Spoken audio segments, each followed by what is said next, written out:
Hablaremos esta noche acerca de las hetairas. Tenemos nuevos datos acerca de las hetairas, que no son otra cosa que las muchachas, en fin, las prostitutas griegas. Cuando nos referimos a los simposios, hemos hablado de ellas, ¿no? Aquellas reuniones de hombres, mejor dicho, que estaban destinadas a la conversación y al vino. Se conversaba y se escabiaba.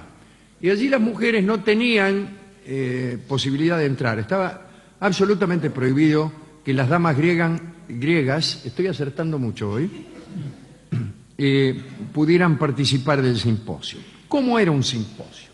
Venían unos tipos, tomaban vino y alguien planteaba un tema cualquiera y discutían, porque sí, por el placer de la discusión, por el placer agonal de la discusión.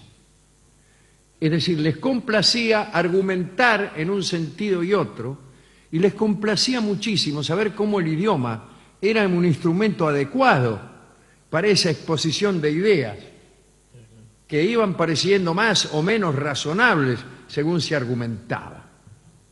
Le habían puesto nombre a las figuras que esos discursos dibujaban y a las argumentaciones que allí se trazaban y a las estrategias que se desarrollaban.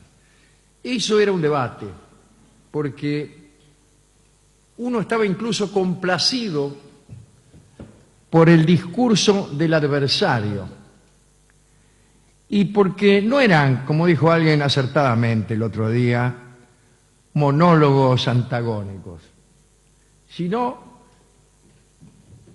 era una construcción discursiva alrededor de un sistema de argumentaciones. Ahora bien, los griegos tenían un defecto. Les gustaba tanto eso que no les importaba la verdad. Les importaba el acierto con que argumentaban.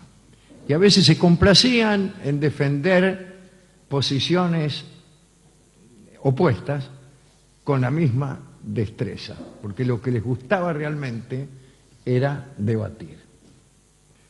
Vale la pena, creo, decirlo en este tiempo, en donde nadie tiene la menor idea de lo que realmente un debate puede hacer. Y a mí me parece que en el verdadero debate el principal interesado en los argumentos del otro es uno. Los argumentos que más interesan al buen participante en un debate son los de su adversario, porque después de todo, lo de uno ya los conoce. Pero eso es cuando los dos adversarios están interesados en el manejo de la inteligencia, o si usted quiere, en la verdad. Bien, el caso es que las mujeres no podían ir, pero las hetairas sí, porque brillaban con su inteligencia y con su conversación.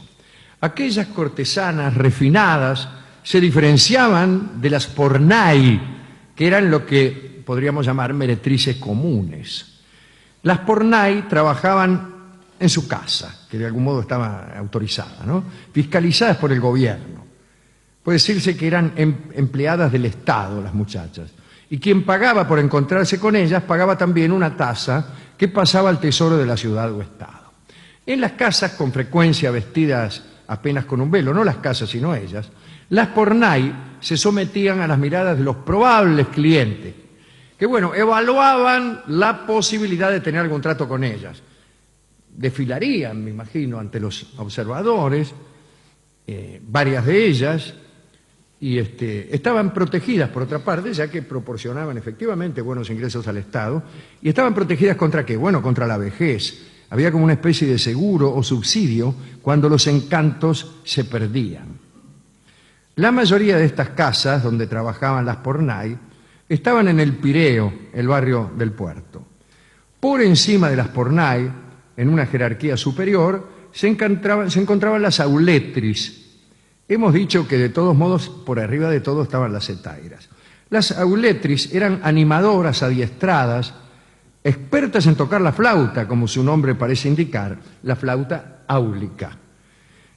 También eran expertas en la danza y desde luego en el amor, pero tal como acabamos de indicar innecesariamente, en el escalón superior estaban las hetairas, que tenían el don de la conversación ingeniosa, además de los dones amorosos.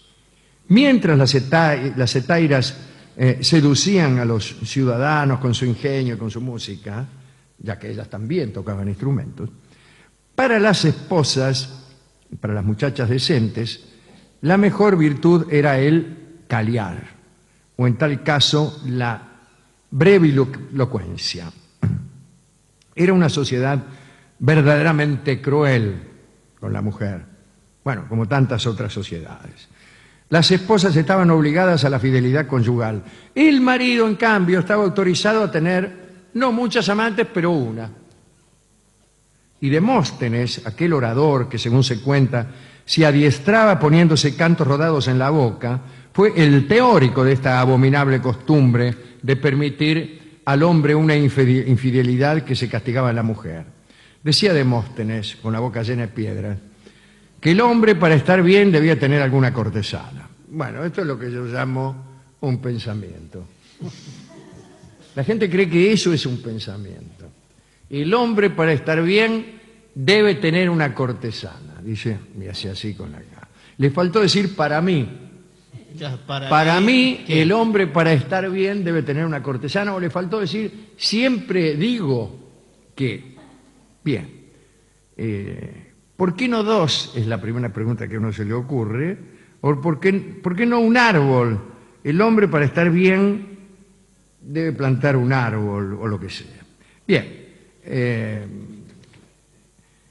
En tal caso, lo que se decía era que el hombre debía tener una cortesana con la que mantenerse en forma sensual y espiritual. A la esposa la ley le prohibía, además de la infidelidad, los juegos, digamos. Acá dice el deporte es otra idea distinta. Los juegos agonales y el teatro. En algún caso, que te prohíban el teatro puede llegar a ser una suerte, verdaderamente. Según Graves, la condición de la mujer era aún peor en la Grecia del siglo de oro que en los remotos tiempos homéricos, cuando por una mujer, digo en los tiempos homéricos, Helena, pongo por caso, se desencadenaba una guerra. Bien. Homero siempre les daba un lugar preponderante en sus historias a las mujeres. Al respecto dejo por ahí para que se caiga, una teoría que se manejaba hace algunos años, conforme a la cual la Odisea, ya que no la Ilíada, había sido escrita por una dama y no por un señor. Bien sabemos que también hay dudas acerca de la existencia de Homero, no se sabe si ha sido 1, 10 o 15 escritores, pero bien, esta teoría interesante que implicaba un análisis literario de la Odisea, desde luego, y la conjetura, aventuradísima, por cierto, de que había sido una mujer la que había escrito. Volvamos a las hetairas, posibles amantes de los maridos autorizados, eran las mujeres que sobresalían por su gracia en el espíritu y las únicas a las que se les permitía el chamullo en el simposio y nada más, mucho más no le permitían tampoco. Vestían túnicas de acuerdo a las prescripciones que ignoro por otra parte. Bueno, entonces digo, vestían túnicas, eran mujeres libres, pero se las excluía de todos los templos, menos uno, que era el de Afrodita, la diosa del amor, desde luego. Dice nuestro amigo Burckhardt, no era estrictamente el trato sensual el que determinaba sobre los atenienses la admiración por las hetairas. Había un agrado de refinamiento que enamoraba a los griegos. Las más famosas hetairas fueron Aspasia, nada menos que la favorita de Pericles, Friné, de quien hemos hablado, aquella que para demostrar su inocencia en un juicio se desnudó. Y el juez, a la vista de aquella belleza, dijo, señores, el que puede lo más puede lo menos. Era un juez petrarquista, desde luego. Hay otras, sin embargo, además de estas que ya hemos citado aquí, de estas dos, hay otras que hemos citado, digo, aquí en este mismo programa muchas veces. Platón andaba con una, la iba a visitar mucho, se llamaba Arquenasa. No es muy lindo nombre, Arquenasa. Si yo te pregunto cómo te llamás, me dicen Arquenasa, y ya me gusta un poco menos. Epicuro reconocía deber buena parte de sus teorías sobre el placer a una llamada Dánae, y a otro que se llamaba Leoncia, más o menos, que al parecer le habían proporcionado las más elocuentes explicaciones del mundo. Sófocles mantuvo prolongadas relaciones con Teórida y una vez ya cumplidos los 80 años inició otra con una tal Arquipas. Pero citemos algunas sobre las que se sabe todavía más. Ahí estaba Clepsidra, que como su nombre sugiere, colocaba un reloj junto a la cama y despachaba a los amantes cuando había caído toda la arena. Tómesela, terminó la vuelta, prontito por la salida. Una tal Cirene era muy solicitada porque parece que conocía 26 formas distintas de efectuar el acto amoroso y que dirigía los movimientos de sus acompañantes como quien estaciona un auto, ¿no? Que no lo distancé, tírelo un poquito para atrás, dele todo, todo. También estaba Lamia, que exigió que Demetrio Poliorcetes, que era rey de Macedonia, le pagara 250 talentos, que era muchísimo, era todo el té de la China, a cambio de sus favores. Y Demetrio accedió y pagó dicha cantidad poniendo un impuesto sobre el jabón, un impuesto que subió tanto en Macedonia que se acusó a Demetrio y a su enamorada de hacer de los macedonios las personas más roñosas de Grecia, porque nadie se lavaba, por lo caro que resultaba el impuesto. Otra famosa fue Laida, de quien se hacían algunos comentarios acerca de su aspecto. Había un viejo escultor que se llamaba Mirón,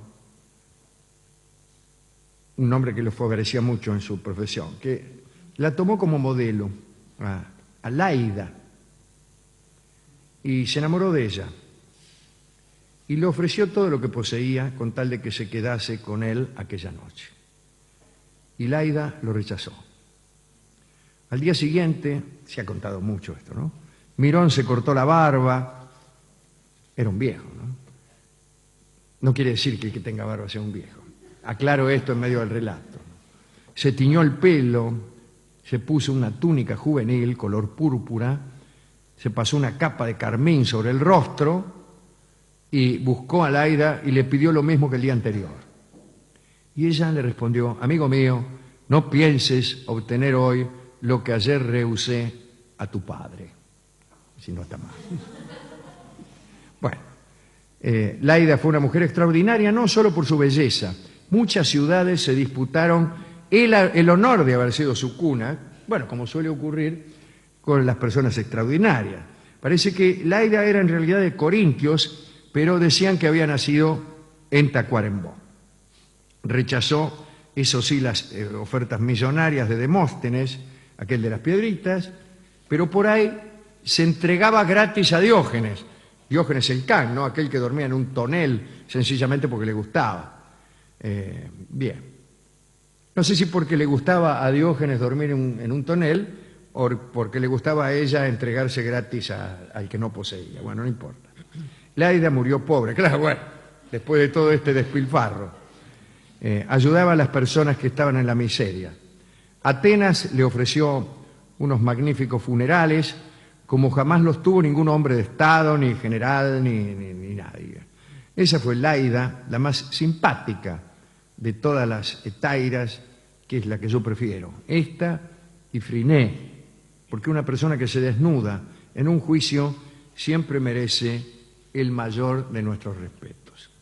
¿A quién dedicar esto? A todas las damas presentes y especialmente a las damas ausentes. Aquí en este programa tenemos una gran debilidad por las damas ausentes. Tanto es así que estamos a veces deseando que algunas damas se vayan para poder adorarlas como se merecen. Hemos ido a la discoteca, no había nada, no había nada, no había absolutamente nada. Pero yo le pregunté al discotecario qué parte de la mujer era aquella que más le atraía, aquella que más, cuya visión más lo enloquecía. Y él inmediatamente me contestó: los ojos. Como yo estaba de acuerdo con semejante afirmación, acepté que me diera esta bella rumba que canta Gardel y que se llama Por tus ojos negros.